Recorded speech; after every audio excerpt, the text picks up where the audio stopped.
A história da abertura das Olimpíadas ainda está rendendo. Ontem eu fiz um vídeo sobre isso, né, falando sobre a repercussão e sobre a falsa polêmica envolvendo uma suposta representação ou uma suposta cópia da Santa Ceia do Da Vinci, que na verdade não era isso, né? O diretor artístico da cerimônia de abertura veio esclarecer, e aí toda essa polêmica envolvendo essa questão. E aí o que aconteceu foi que o Comitê Olímpico, né, a página oficial das Olimpíadas, retirou a abertura. Então, assim, se você tentar assistir a abertura, você não vai conseguir porque não está disponível mais. E, inclusive, eles estão se desculpando aí por ter ofendido as pessoas, né?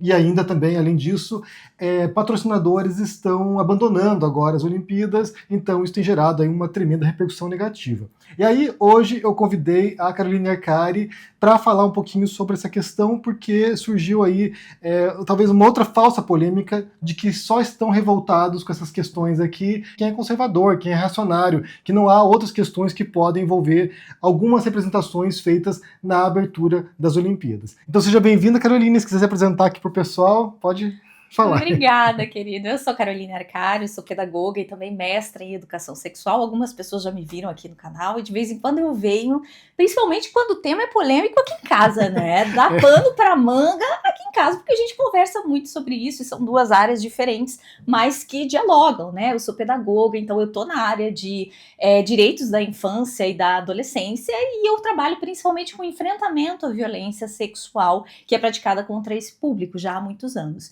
Então, quando o Henry me trouxe essas informações, porque eu tô de férias, mas eu fico indignada também, e a gente assistiu a abertura das Olimpíadas um pouquinho depois, a gente não assistiu enquanto estava rolando, em tempo real. Então, eu já tinha ouvido algumas notícias sobre isso, alguns grupos já expressando, tecendo críticas ou elogiando também o que estava rolando na abertura. E algumas partes eu até falei pro Henry, eu tô de férias, não me mostre, eu não quero ver, porque senão eu vou ficar brava. E um desses trechos que causou indignação foi exatamente esse da Santa Ceia, ou do banquete dos deuses do Olimpo, seja lá qual foi a representação. E me deixou indignada, e aí muita gente pode pensar assim, nossa, então Carol é conservadora, Carol é da extrema direita, Carol é bolsonarista. Eu sou progressista, né? E o meu trabalho todo, ele é muito progressista porque eu trabalho com educação sexual e eu defendo o direito à educação sexual na infância e na adolescência. Infância, eu tô dizendo desde educação infantil, desde que a criança nasce. Então isso eu defendi a minha vida toda. Então, vocês devem estar pensando, mas o que a desagradou a Carol? Ela é da área da sexualidade. Qual foi a questão? Será que a Carol está virando moralista?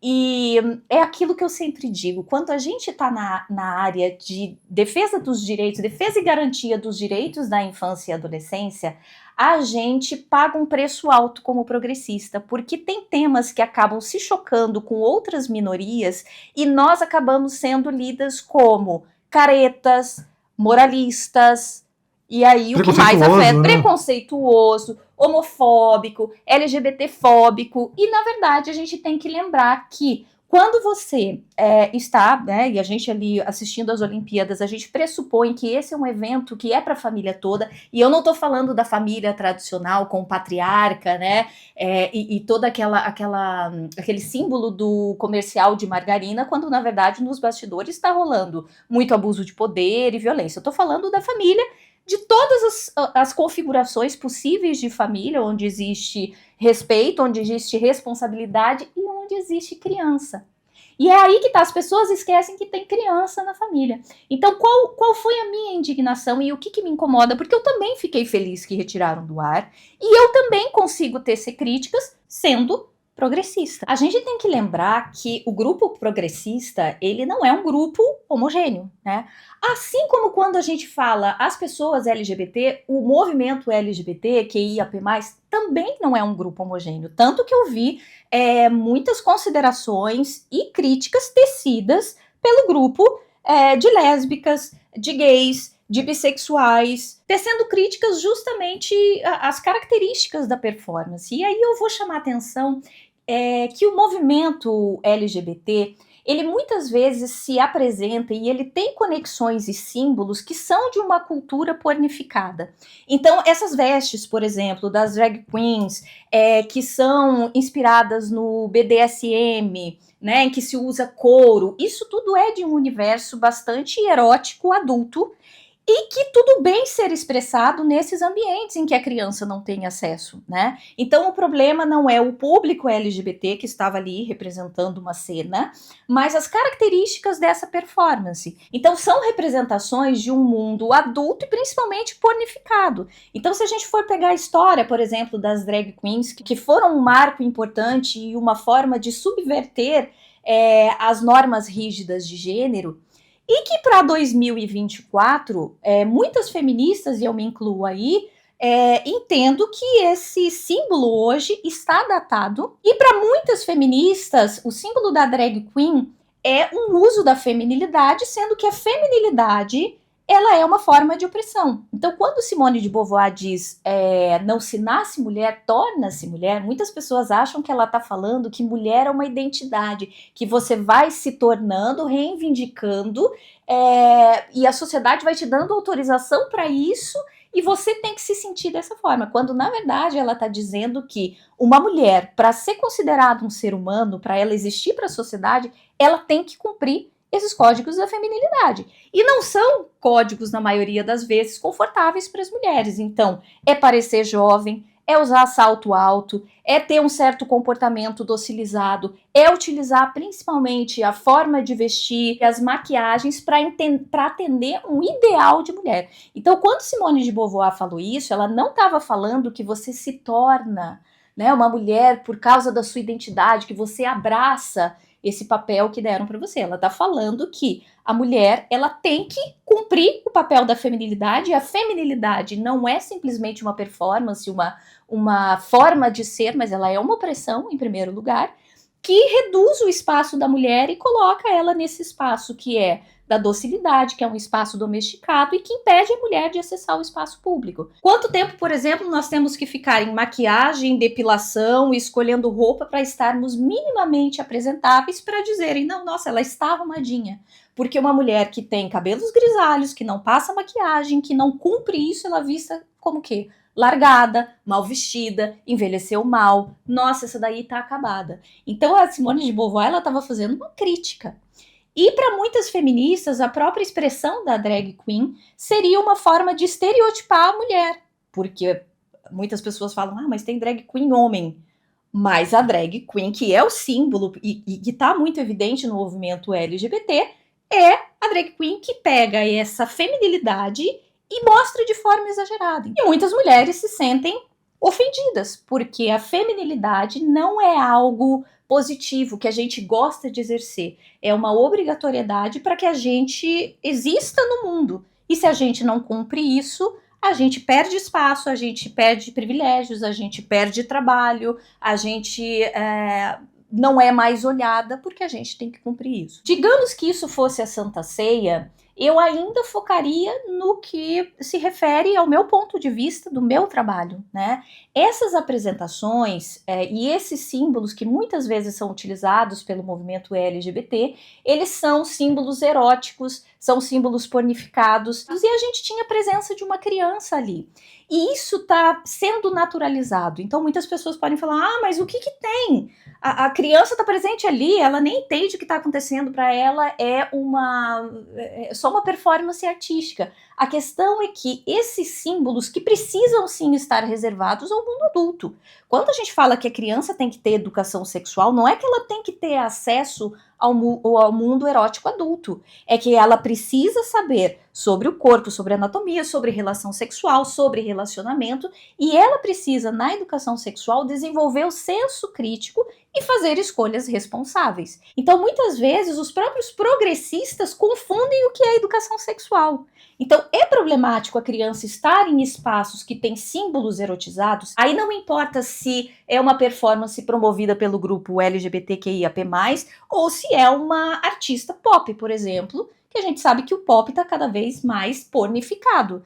Então, isso seria problemático, e é problemático sim, esses símbolos em que mostram a objetificação da mulher, que são símbolos que estão inspirados na indústria pornográfica, é a vestimenta, é a estética, é o tipo de beleza, né, que são os lábios grandes, que é uma beleza artificializada, que degrada o corpo da mulher e coloca ela nesse lugar de objeto. Trabalhando na área de infância, as Olimpíadas, não só a abertura, mas todo o evento, ele deve ser visto por crianças. Olha as mulheres esportistas conquistando medalhas, as mulheres que estão lá amamentando, que levaram seus bebês e ainda assim estão conseguindo exercer os seus esportes e fazer a competição. Várias delegações aí que tiveram um aumento significativo no número de mulheres participando e que é um grande marco, é um marco histórico para o esporte. Então as meninas verem isso. Eu posso ser skatista, eu posso ser jogadora de basquete, eu posso chegar inclusive em lugares que durante muito tempo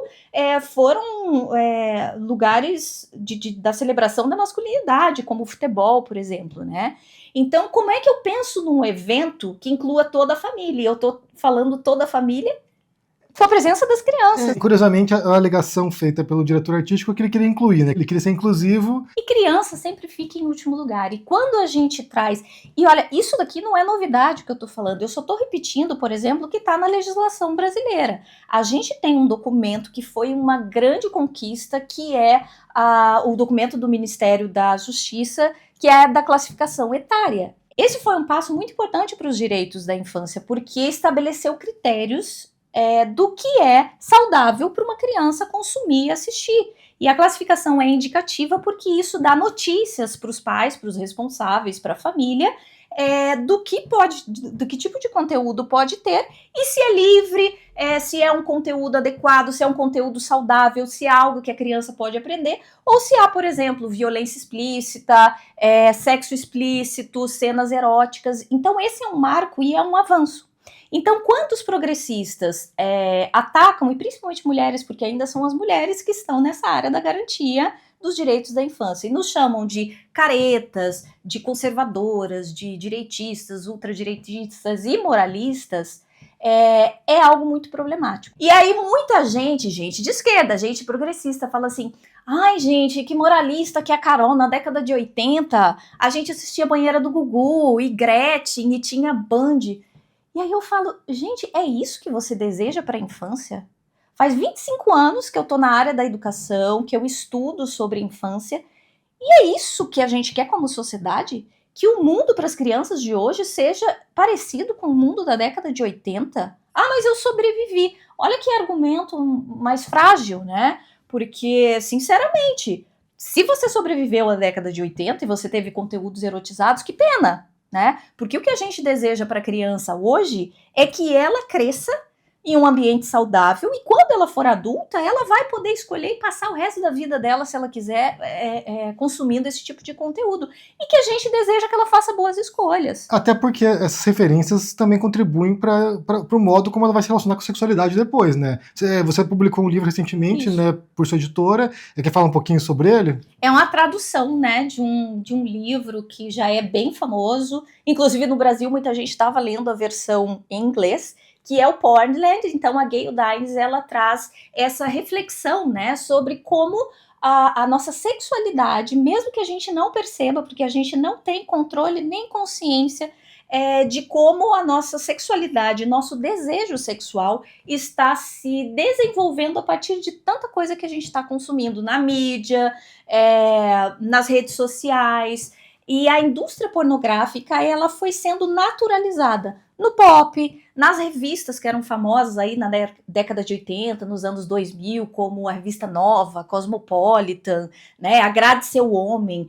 Playboy, 50, né, Playboy. Que era, na verdade, a introdução de muitos homens à sexualidade. Né, que é naturalizar esse mundo da indústria pornográfica como se ela fosse ok, né? E uma coisa muito interessante que a Gayle Dines traz, porque muitos progressistas têm o seguinte discurso: ah, mas a pornografia é uma simulação do que seria sexo, é como se fosse uma ficção. E aí a Gayle Dines traz muitos dados, ela se aprofunda em tudo que acontece nos bastidores da indústria pornográfica, e ela diz, olha, isso aqui não é ficção. No momento que esse conteúdo é gravado, a cena acontece de forma real, o corpo da mulher é real. E na indústria pornográfica, a degradação do corpo da mulher é algo que excita os caras. E quantos caras, quantos meninos, mas também mulheres que passaram a consumir como se isso fosse moderno, como se isso fosse liberdade sexual, passaram a consumir e a reproduzir, ter um comportamento, mas principalmente uma performance com os seus parceiros, baseado no que se conhece da indústria pornográfica. Eu tenho que fazer tal barulho, eu tenho que me oferecer desse jeito, o sexo ele tem que ser isso. E o sexo na indústria pornográfica é isso, não existe afeto, não existe conversa, troca, né? Não existe o cuidado, não existe o diálogo, vamos usar, não vamos usar método contraceptivo, é bater na mulher, é ejacular no corpo, é puxar cabelo, é um monte de cara, é exercício de poder. E quando isso está sendo produzido, não é uma ficção.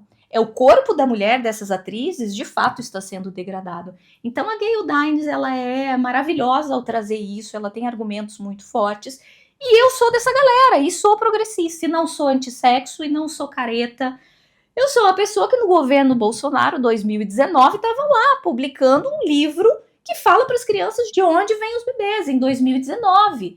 Sendo que era uma época em que esse governo estava atacando todo mundo, estava impedindo que a educação sexual chegasse até as crianças, estava ameaçando professores. Em 2019 eu estava lá, criança tem direito à educação sexual. Quando vem e me colocam esses rótulos, é bastante doloroso e vem essa indignação de mostrar, olha, o grupo progressista é heterogêneo, existem outras formas de observar o impacto dessa cena, tem pessoas que foram para o campo da intolerância religiosa, as pessoas conservadoras defenderam a família tradicional, mas eu venho aqui falar pela infância, que mesmo como progressista isso me desagradou, o cara lá engatinhando e a criança vendo e todo mundo com vestes claramente desse mundo pornificado, assim como apresentações que também tiveram de uma cultura pop pornificada de mulheres que também não são adequadas. Não vou falar só desse trecho, mas outros trechos também que eu falaria, pô, vocês têm que pensar na infância, vocês têm que trazer coisas de qualidade para que toda a família possa assistir, porque tinha muita coisa a ser mostrada da cultura francesa e da cultura do mundo todo, que de fato poderia ser livre para toda a família. Inclusive a representação do amor que eles fazem, né? Quando eles mostram a biblioteca e os livros, os livros sobre amor que os franceses escreveram, publicaram, que ali eles terminam, né, com uma relação... Meu amor, homenagem a toi. Esse aí eu precisava de uns 5 vídeos, misericórdia, mas eu não vou entrar nessa polêmica, porque aí, meu bem, você vai perder seu canal, ou sei lá, muita gente vai se desinscrever aí. Vamos deixar essa... Bem, de qualquer modo, obrigado por participar aqui, por trazer sua perspectiva, né? Como a gente sempre fala aqui, existem muitos modos de você entender uma questão sob diferentes perspectivas que não são excludentes às vezes. Às vezes você traz novos elementos que ajudam a gente a compreender a realidade sob um viés que você não tinha ideia que estava sendo debatido dentro do nosso campo, dentro daquilo que a gente entende como sociedade, sobre modelo político, sobre aquilo que a gente acha que são direitos a serem defendidos. Então isso é muito importante para a gente poder pensar essa questão. E a Carol também está atualmente ministrando um curso de educação sexual, né? Quer falar um pouquinho? Isso mesmo, é um curso que se chama Educação Sexual Protege. Então, é um curso que mostra a educação sexual na perspectiva da proteção de crianças e adolescentes. Ele é reconhecido pelo MEC e é para profissionais, é para famílias que querem aprender como lidar com esses temas, como falar sobre esses temas com crianças e adolescentes, com material de qualidade, porque querendo ou não, a gente sempre é surpreendido pelas crianças e adolescentes que têm, mesmo de forma acidental, contato com muito conteúdo erotizado na internet. Então a ideia é que a gente saiba orientar, mostrar contrapontos, mostrar conteúdo de qualidade, principalmente desenvolver senso crítico nas crianças e adolescentes. Perfeito, eu vou deixar para vocês aqui na descrição dos vídeos links para que você possa conferir tanto o curso de educação sexual ministrado pela Carol, como também o livro Pornland, para que você confira e entenda também como esse universo tem povoado o imaginário coletivo e afetado a sexualidade de homens e mulheres atualmente. Então um forte abraço para vocês, Deixa aqui embaixo no comentário o que você pensa sobre essa história, porque ainda está se desenvolvendo, a gente tem visto ainda a repercussão, e só lembrando que esse diretor artístico, ele também é o diretor artístico do encerramento das Olimpíadas. Então, vem mais coisa adiante, ou a não ser que mude alguma coisa por causa dos patrocinadores que estão debandando. Então deixa aqui embaixo seu comentário, deixa o joinha, se inscreva no canal aqui, ativando o sininho, isso é muito importante para ajudar aqui no engajamento. Se cuide por aí, um forte abraço. Tchau.